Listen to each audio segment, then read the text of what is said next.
We are going over the phrasal verb carry out in English. I am going to provide you with 6 examples in which we use the term carry out to refer to performing or completing either a task, an experiment, or a plan. Let's look at these examples.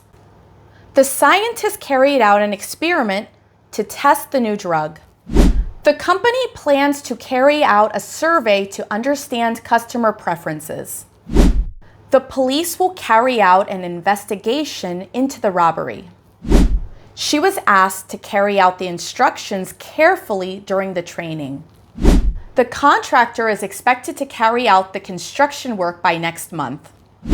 We need to carry out a review of our current policies.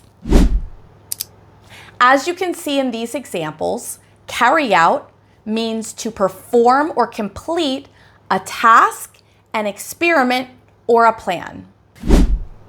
For more help with phrasal verbs, take a look in the description below where I have included my playlist for phrasal verbs.